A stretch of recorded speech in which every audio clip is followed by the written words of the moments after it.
अशोक खरात प्रकरणी रुपाली चाकणकर आज SIT समोर हजर होणार. चौकशीसाठी पुण्याहून नाशिककडे रवाना. संपूर्ण महाराष्ट्र ज्या क्षणाची वाट पाहत होता तीच मोठी घडामोड आता समोर आली आहे. अशोक खरात लैंगिक शोषण प्रकरणात आता थेट राज्य महिला आयोगाच्या माजी अध्यक्षा रुपाली चाकणकर यांची चौकशी सुरू होणार आहे. रुपाली चाकणकर आज नाशिकमध्ये SIT समोर हजर होत आहेत. नेमकं काय घडतंय पाहूयात सविस्तर बातमी. संपूर्ण राज्याचे लक्ष लागून राहिलेल्या अशोक खरात प्रकरणात आज एक मोठी घडामोड घडत आहे. राज्य महिला आयोगाच्या माजी अध्यक्षा रुपाली चाकणकर आज नाशिकमध्ये SIT समोर हजर होणार आहेत. या चौकशीसाठी त्या पुण्याहून नाशिककडे रवाना झाल्या असून सकाळी 10:30च्या सुमारास त्या SITच्या कार्यालयात दाखल होतील. शेकडो महिलांच्या लैंगिक शोषण प्रकरणात आता थेट आरोपी असलेला अशोक खरात याच्याशी रुपाली चाकणकर यांचे निकटचे संबंध असल्याचा आरोप विरोधकांकडून केला जात होता.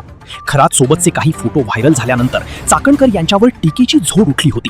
त्या खरातला आपला गुरु मानत असल्याने मागील काही प्रकरणांमध्ये त्यांनी राजकीय हस्तक्षेप केल्याचा संशय व्यक्त करण्यात आला होता. या पार्श्वभूमीवर विरोधी पक्षाने त्यांच्या राजीनाम्याची मागणी लावून धरली होती. परिणामी चाकणकर यांनी राज्य महिला आयोगाच्या अध्यक्षपदाचा आणि राष्ट्रवादी काँग्रेसच्या महिला प्रदेशाध्यक्षपदाचा राजीनामा दिला होता. दरम्यान आज रुपाली चाकणकर नाशिकमध्ये SITच्या चौकशीला सामोरे जाणार आहेत. चौकशीसाठी त्या पुण्याहून नाशिककडे रवाना झाल्या असून त्यांच्यासोबत त्यांचे वकीलही असल्याची माहिती समोर येत आहे. SIT कडून आज रुपाली चाकणकर यांची चौकशी केली जाणार आहे. आजच्या चौकशीत SIT चाकणकर यांच्याकडून नेमकी कोणती माहिती मिळवते आणि यातून काय निष्पन्न होते याकडे संपूर्ण महाराष्ट्राचे लक्ष लागले आहे.